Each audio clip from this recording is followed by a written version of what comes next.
Hey, what's up, everybody? It's the Political Brown Kid again. And, this is going to be a topic that maybe some of you guys don't want to hear. And when I say guys, I mean men and women. So let me back that up. Some of you people do not want to hear. But I just feel the need to document, my journey and my process. I talk about various topics on here. I see some of them y'all don't want to hear me talk about because those video hits are very low. Seems like y'all love talking about dating relationships, but I'm going to talk about everything. And right now, what I want to talk about is just mental health. And I'll use that term. I hate that term. I'm starting to hate that term. I hate cliched words, but it is what it is. So, as if you've been following some of my videos and you go into the archives, you'll see I've talked about this before, and I've struggled with this depression, and I find myself going through it right now. I have those days where I don't even really want to leave the house, yet alone leave the bedroom. I found myself, like I said, I found myself loving the rain, loving, being snowed in, just love dark, gloomy weather because it just feels like to me, if it's dark, if it's gloomy, nobody can go outside and have fun. Everybody's just stuck in the house. That's just the way I process it. When the sun is out and it's sunny and the birds are chirping and all that, like when we just had the nice weather roll through earlier in early March, it was kind of depressing for me because once again it's like, if I get with my friends every so often, but like I said, they're married, they have their own lives. People don't have time to babysit me, and I understand that, and I'm not looking for somebody to babysit me.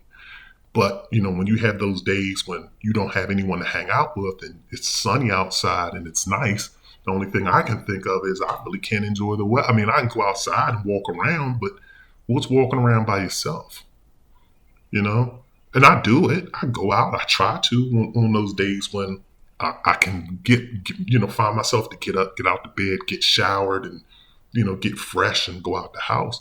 But then it makes me more depressed because it's like, man, I just went out and I didn't even meet not one person. I didn't have an interaction with one person.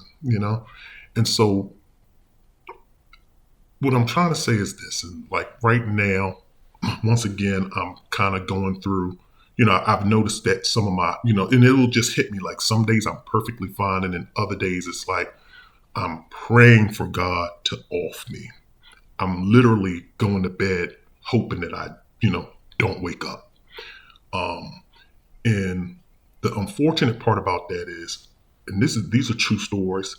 About 3 weeks ago, this is probably about early March, late February. I actually called with that 988 number, the help number. I actually called that. Waited. The wait wasn't long. The wait was probably about a minute and a half. The line picks up and then they hang up on me.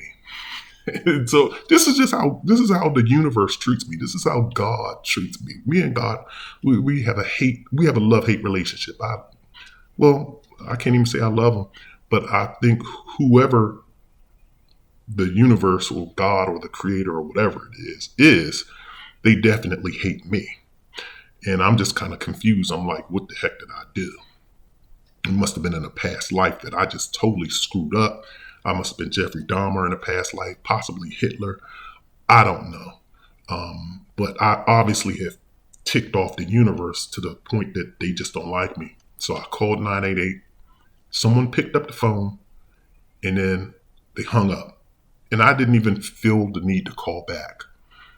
And so I spent that night kind of suffering, just kind of, pacing and, kind of going through different emotions in my house.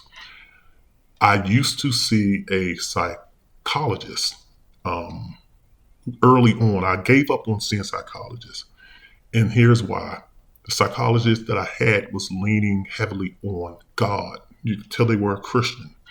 And it was just not a good fit. And I can give you various stories why. He brought up he brought up a particular scenario that involved death in the afterlife. And then he basically was like, well, if a child passes, how I would comfort the family is to tell them they're in a better place. And I'm like, well, how you telling me this? Well, and I'm kind of contemplating that as an option. So why are you deterring me from checking out when you just said this child is in a better place? And so everything was just God, God, God. I don't want a female psychologist. And for all you females out there, please listen before you get in your feelings about it. It's because number one, and also two, social media gets you in trouble. And I'm gonna say that because social media has kind of twisted my mind up. Social media will have you, like I watched that one, the female, it was a black female psychologist, and she was talking about black men and how she doesn't want to see us and blah. It was, matter of fact, it was two female psychologists that were talking. One of them actually lost their job, and now she's just doing crazy stuff on the internet. And there was another one that was saying similar stuff. People, regardless, psychologists are biased. People just have biases, and so I don't want to go in and then I have my bad experiences with females, and I start bringing that up to a female psychologist, and then she gets triggered, and then she's in her feelings because I'm being negative, expressing my frustration and anger with females and how they've been treating me. And so that's why I don't want to see a female psychologist, but I've been calling psychologists because my provider refers us through a virtual provider. I'm not going to mention who that virtual provider is, but every time I set up an appointment, because I wanted to switch from that one psychologist that was relying on religion, and I wanted to switch to someone else because I was like, he's not doing it for me. And so people were telling me you have to try other ones and find someone that fits. So I was trying the other men's psychologists that were online. And every time I booked a session, I would schedule a session. Let's just say it's a Monday. And I would schedule a session for Friday. And I would schedule a session for Friday, let's just say at 5 o'clock. And before your session comes up, you have to answer some questions. And they want to check where your mental health status is. Like they're like, how do you feel? Are you feeling do you really want to off yourself? Like they'll give you degrees of, how much you're willing to live and all of this other stuff. And I think based off of the way I answered the questions and I was trying to be truthful and honest, I noticed that when that Friday came, like 30 minutes before my appointment, I would get a text message saying your appointment's canceled. And so I'm like, man, I've been waiting all week to see this psychologist because I really want to talk. I really want help. And you just canceled my appointment. And this happened to me 4 times. Not once, not twice. It happened 4 times. So finally, I called the virtual provider and I said, y'all have to ask me why they're accepting my appointments and then declining on me at the last minute. They didn't have an answer. So finally, they put me through with a psychiatrist. And that psychiatrist wanted to put me on a 5150, literally. And really, I didn't even have a session with him. The psychiatrist is different from the psychologist. Psychologists, they just want to talk to you and they're just going to hear you out. Psychiatrist, he didn't even do anything for me. He just basically asked me questions and you could hear him entering stuff. It was really just a question. And he was just kind of like, basically, how do you feel? Like, how likely are you to do this? How likely are you to do that? Are you feeling? And so I was just basically answering questions. And then he was just like, man, I think you may want to, I feel I need to check you into the hospital for a few days. I really need, and I'm like, well, I have my daughter coming. I take care of my kids, my son and my two daughters. My son wasn't available at the time, but my two daughters were coming to the house. And so I was like, I can't be checked into some institution. I'm not going to do it. And, that's, maybe you can say that that's my fault too, but it was like, I didn't want to be checked in. All I wanted to do was talk to someone. And he didn't even talk to me. He was just entering data. How tall are you? Like, what medications are you on? And that was my whole session. And it was 30 minutes. And then, like I said, he went back through the questions, the likelihood of you to do this, how do you feel about harming yourself? Like, he was just running through questions. And so I gave up. And so for the past 2 years, I have not seen anyone. And now, I feel as though I need to try to see someone, because some things that help me is, actually exercise does help. Like I said, I lost weight. I lost weight. I got in shape. But I lost weight, got in shape. and still no results. So that kind of depresses me too. You have to understand, see, all of this stuff depresses you.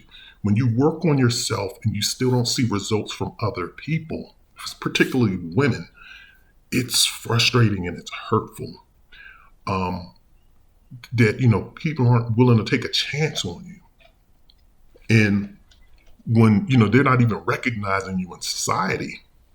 And, when the weather's nice and you don't have anybody to hang out with or talk to, that's hurtful. And so I find myself sinking back into those patterns. And like I said, exercise does help, but then I get those days where I don't even want to exercise. So it's kind of like, but once I do exercise, you people say, I guess the endorphins kick in.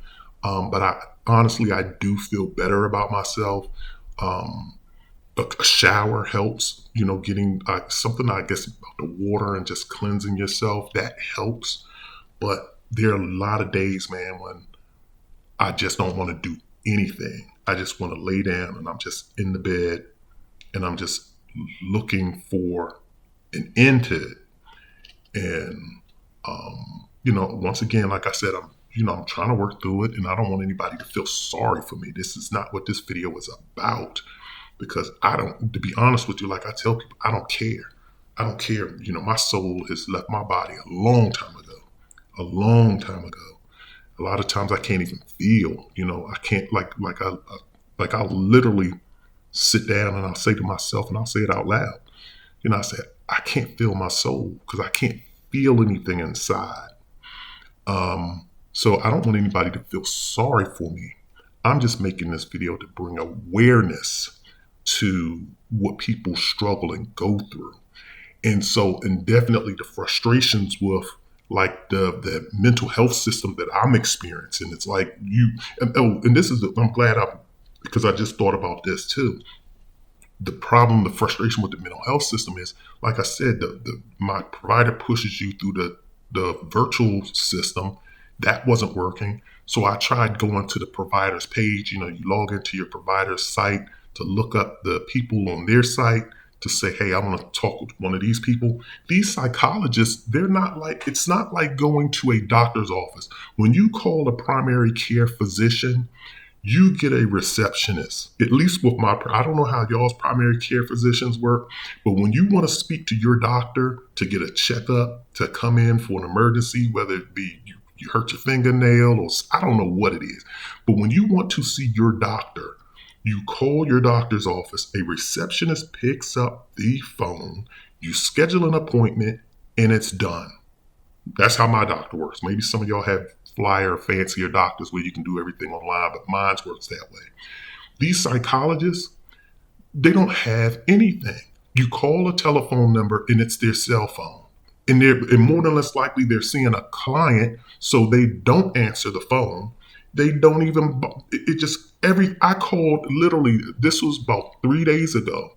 I called 7 providers, 7 of them. One of the providers' number wasn't even good. It was no longer good.